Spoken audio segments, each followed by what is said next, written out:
Hello, how are you doing? This is my first book haul of 2022, and a lot of exciting new things are being published this year.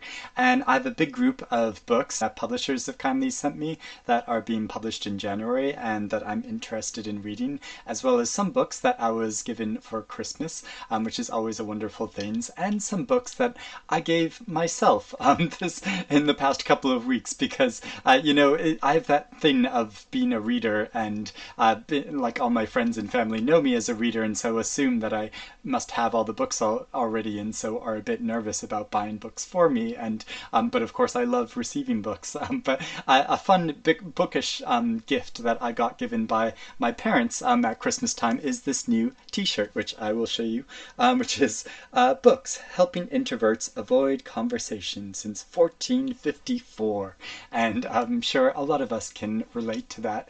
So yeah, I'm going to go through all these books and talk about why I'm interested in reading them. But first off, I want to give a big congratulations to my friend Clare Fuller, because her novel Unsettled Ground has just won the Costa Book Awards in the novel category. And so yeah, I made a whole video talking about the Costa Book Awards season for this year, and yeah, and this was shortlisted for that category. Now it's won it, and at the end of this month, an overall winner will be declared for this. So it's very exciting, and yeah, this was one of my favorite novels that I read last year, and I had such a good time interviewing Clare about it here on my channel. And yeah, it's just such a beautiful, beautiful book, and now it has this beautiful paperback edition of it, so they can change this sticker to say not just shortlisted for the Costa Book Awards, it has actually won it. So yeah, that is so exciting and wonderful, and yay.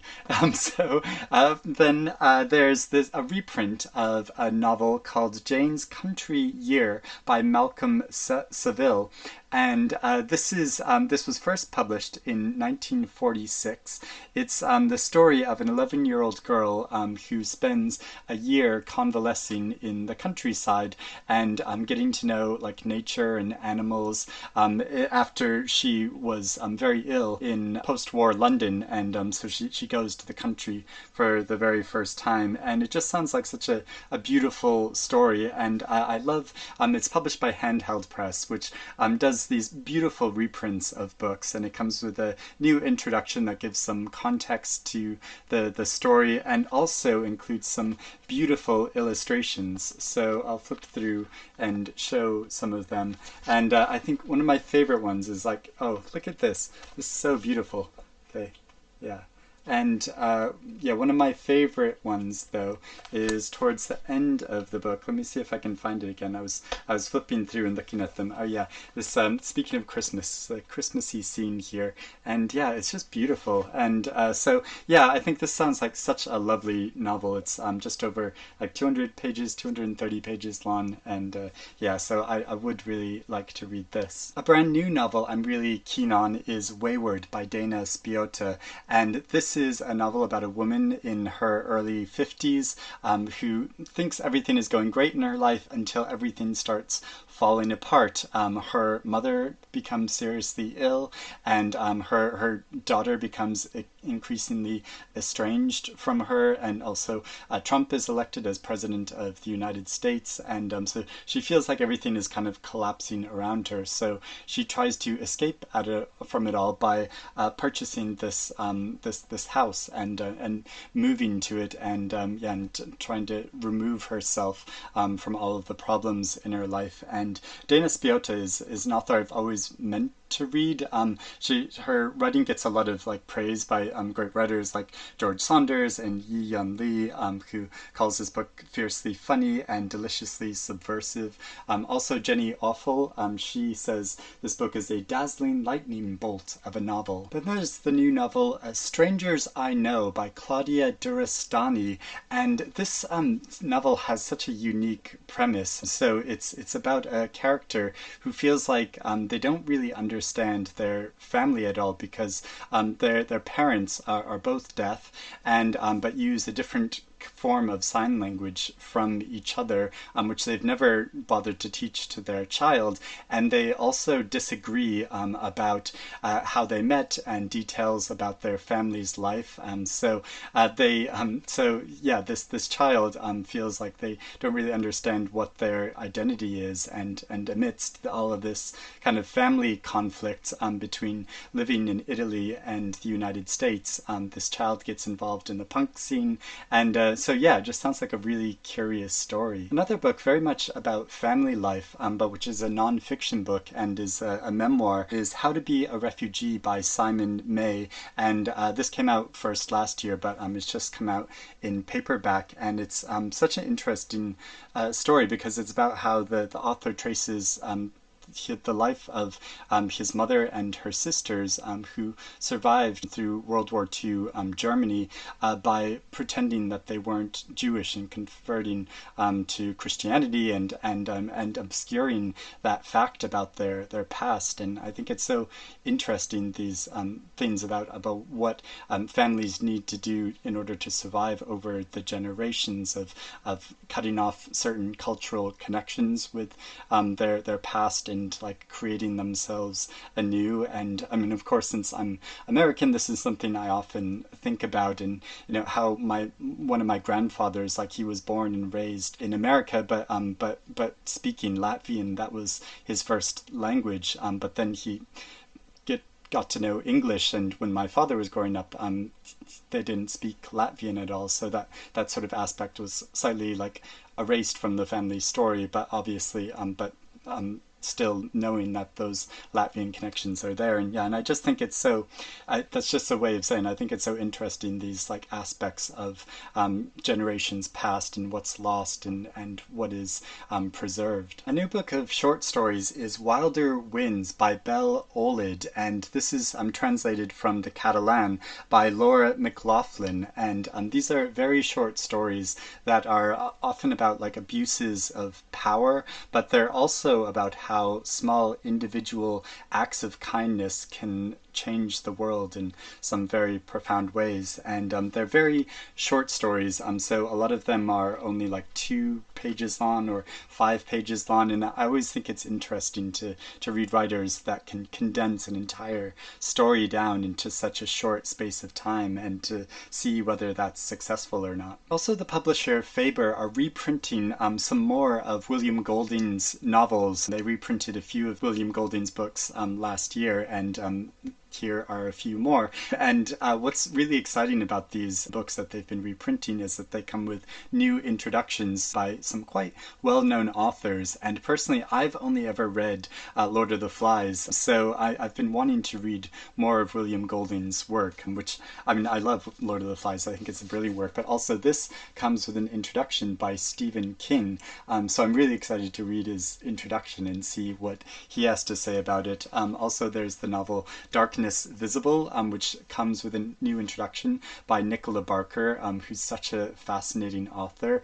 And I think this novel is about a baby that's found in some rubble of during the Blitz in London during World War II, and but the baby's severely burnt, and also the story of some other children and following their lives going into this kind of dystopian future. I think that's what it's about from what I understand reading the summary. And then there's also the novel The Double Ton, which is set during Roman times and involves some mythological aspects. And this comes with a new introduction by Bethany Hughes. So yeah, really fascinating group of books, and I do want to explore more of William Golding's work. Then I have a couple of books which I got based on recommendations from here on BookTube. So the first is the novel What You Can See See From Here by Mariana Leky, and this was recommended by Ben on Doom Antidote on his channel. It was one of his favorite books of last year in, you know, the many favorite books of the year videos that have been being posted, which are all really wonderful to watch, and Ben in particular is just so funny to watch. He gives such a lighthearted, wonderful approach to, as well as talking about how passionate he is about the books that he reads. And this story is set in a small town in Germany and is about a woman that dreams of what's it called? Okapi, which is a striped giraffe of Africa, and also dreams that somebody in their village dies, but they don't know who that person is going to be. And though the villagers, when this dream sort of comes out and is being talked about, the villagers say that they're not superstitious, but they're also a bit worried that somebody is going to die. So I think it has a slightly humorous edge to it, and yeah, I just really liked the sound of it, and Ben was so passionate about it that yeah, it made me really want to read it. Next is a book that I got gifted by my parents again, which I first found out about through Sean at his channel Travel Through Stories, and which he posted a really great individual review of last year. And so this is Strange Beasts of China by Yan Gi, and it is translated by Jeremy Tian, and who also, the translator, is one of the judges of the International Booker Prize this year. So yeah, that's an interesting, fun little fact. And this book involves animals as well, but in a slightly different way. So it's about a character that's an amateur cryptozoologist that is researching some mythical animals, and yeah, it's sort of this slightly like fantastical detective story, but also one that is about sort of the formation of identity and culture, and yeah, just sounds like such a fascinating book. And so my parents actually got me a gift subscription to the publisher Tilted Axis that published this book, and yeah, I love the covers of their books. They're so beautiful, and they do such interesting translated fiction, so, and poetry, and so yeah, I'm really keen to read this. Then I have the new novel A Terrible Kindness by Jo Browning Wroe, and this is a historical set novel set in October of 1966 in a small Welsh town called Aberfan, and a man is on his way to a fancy party when he's suddenly called away because there's been an emergency. There's been a landslide at a local coal mine, which has buried part of the village of Aberfan, including a schoolhouse that's filled with school children. And this was a real like historical incident and massive tragedy, which I first learned about. Shamefully, I'd never heard of it before this, but learned about it when I was watching the series The Crown, and there's an episode that focuses all on this tragedy. And so yeah, this dramatizes that conflict and this man that becomes involved in the rescue effort, but also amidst his this rescue effort, he discovers things about himself as well. So it's kind of about his like personal revelation as well as the dramatic instances around this great tragedy. Also, finally, here in the UK, the paperback of Raven Leilani's novel Luster has just come out, which is really exciting. This was another one of my favorite novels that I read last year. It's such like a powerful, gripping, funny, playful, very relevant and pertinent novel as well. So yeah, this is really great to see. The Girl She Was by Alafair Burke, and this is a novel that's kind of a mystery. It's about an adolescent girl who was in a car accident when she was only 14 years old, and she was thrown from the car and knocked her head and completely forgot who she was, and sort of lost her identity, so had to form herself completely anew. And then many years later, she goes missing again, and her best friend goes in search for her alongside a lawyer and a detective at the police service, and it's about uncovering what happened to her, but also the mystery surrounding her past. Another new detective mystery type story is The Comfort of Strangers by Willa C. Richards, and this takes place in two different timelines. So first in the early 90s, when tales of the serial killer Jeffrey Dahmer were completely monopolizing the headlines. A teenage girl goes missing from her town, and then many years later her sister goes in search of answers of what happened to her sister at that time. A brand new fantasy novel that I think sounds really interesting, though I don't often read all that much fantasy fiction, but this is The Book of Sand by Theo, Clare, which is meant to be the first in a series, though the author tragically died last summer in 2021.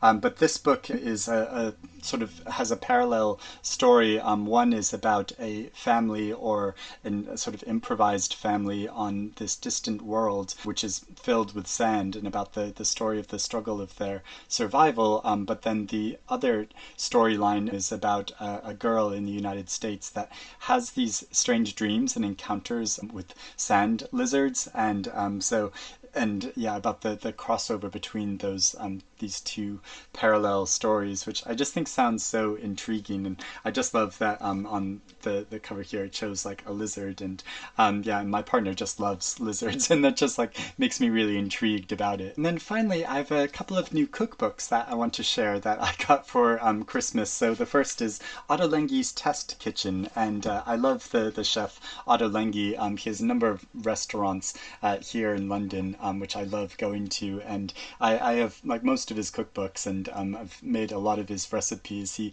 often you have to find a sort of obscure ingredient in order to make his recipes, but they're almost always like really good. So I'm looking forward to making some recipes from this, especially the mac and cheese with za'atar pesto, which is pictured here, which may sound like a slight like bastardization of, but being American, I love macaroni and cheese, and so yeah, and I also love za'atar. I'm using that on like chicken and salads and different and roasted vegetables and things, and then I also have the cookbook Fallastin by Sami Tamimi, who is Ottolenghi's business partner and co-owns the chain of restaurants. And we've actually already made a recipe from this, which is the aubergine, chickpea, and tomato bake, or tomato bake.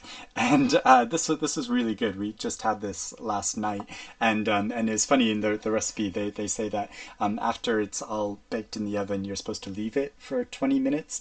And but we were impatient, and so started eating it right away, and it tasted fairly good, but then it makes like quite a big dish, and so we went back for seconds, and we found it did taste better after leaving it for a bit. I don't know, maybe just like the flavors had to like stew together and combine. I don't really know the science behind how it works, but yeah, it was really delicious, and so I'm looking forward to making some more recipes from that. So those are all the books I have. I'd love to know if you've read any of these and had any thoughts about them and would recommend them, or if you're interested in reading any of them now, please let me know about that in the comments below. But if you got any books for Christmas, or bought yourself some books for Christmas, I'd love to know about those in the comments as well. But thank you for watching. I hope you're reading good things. I'll speak to you again soon. Bye bye.